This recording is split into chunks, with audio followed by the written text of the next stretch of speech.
Kim Potter takes the stand. The former Brooklyn Center officer is charged with first and second-degree manslaughter in the fatal traffic stop shooting of Dante Wright.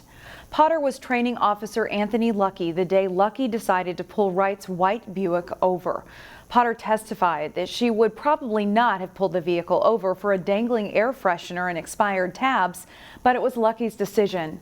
Another officer, Sergeant Michael Johnson, also responded on the passenger side of Wright's vehicle. Potter's testimony led her to describe what happened. They're still struggling, and I can see Sergeant Johnson and the driver struggling over the gear shifts, because I can see Johnson's hand and then I can see his face. And you knew Johnson for many years before this, is that right? Yes. And by looking at his face at that point in time, what did you interpret it to mean? He had a look of fear on his face. It's nothing I've seen before.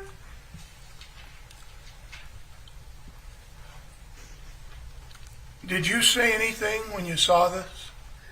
What did you do? We were struggling. We were trying to keep him from driving away. It just went chaotic.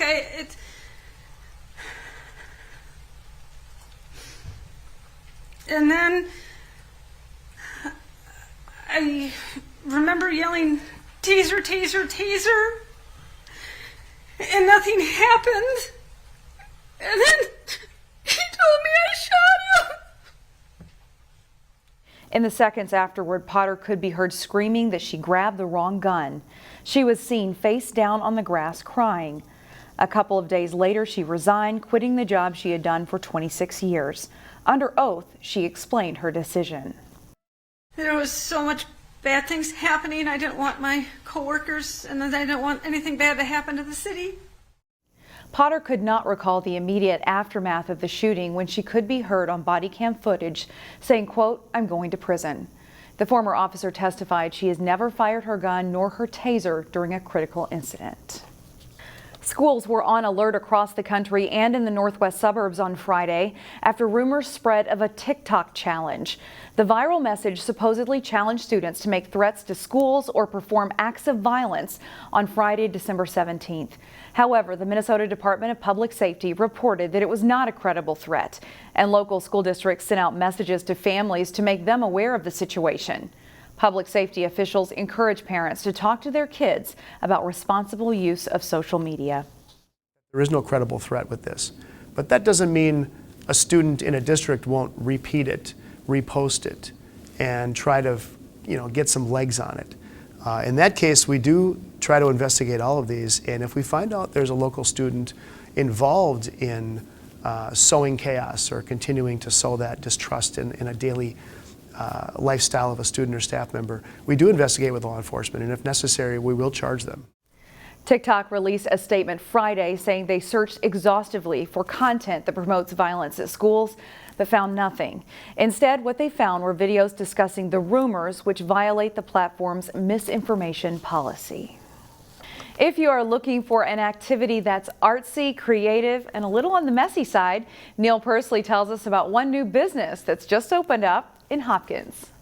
About a year ago, Alexandra STARR was looking for something unique as an activity she and her husband could do for his birthday. She had seen some fun-looking, paint-throwing, messy kinds of activities on a television program. Closest place I saw that does adult paint throwing or adult where you can get all crazy and messy was in Atlanta.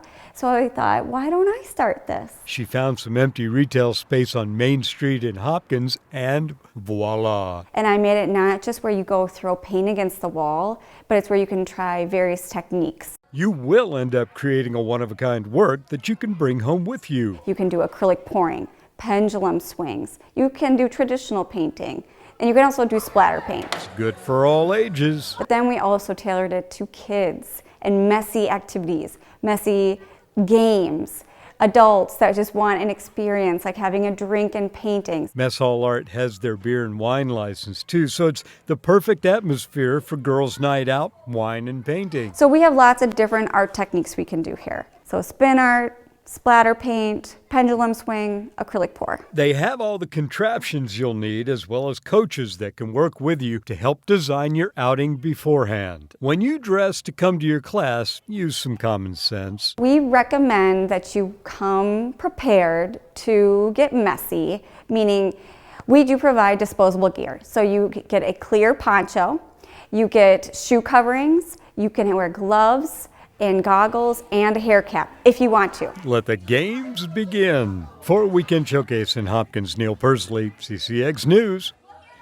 Local kids experiencing homelessness will receive holiday gifts this year thanks to some generous volunteers. The nonprofit Avenues for Youth partnered with community members to buy hundreds of presents. They are planning for an event this weekend at Prince of Peace Lutheran Church in Brooklyn Park, where volunteers will wrap up the gifts.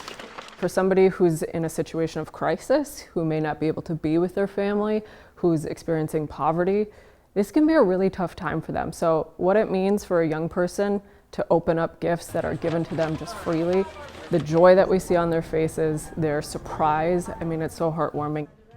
Avenues for Youth estimates that 6,000 youth are homeless every night in Minnesota.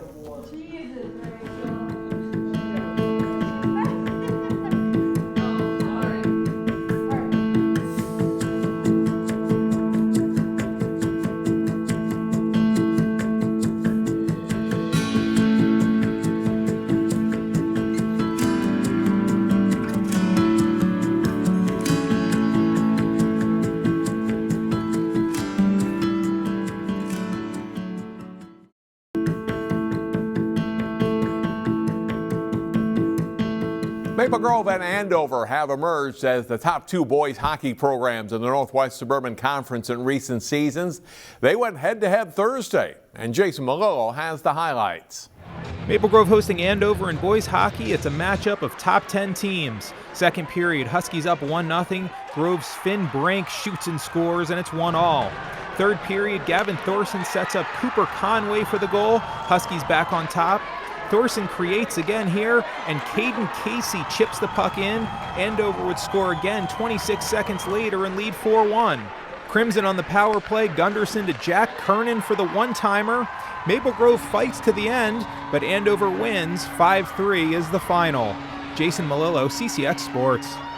Also in Northwest Suburban Conference play, Osseo was seeking its first win of the season under new head coach David Prokop.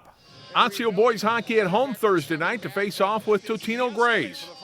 First period, and off an Orioles turnover, Sam Johnson of the Eagles takes it the other way, and the sophomore scores shorthanded to give Totino-Grace a 1-0 lead. Just over a minute later, Landon Adams' shot hits the side of the Orioles net, but he controls the puck and then scores on the wraparound. Grace would add another goal to go ahead 3-0. Late in the first, though, Grace gets caught on a line change, and Osseo's Luke Sawicki is there to take advantage.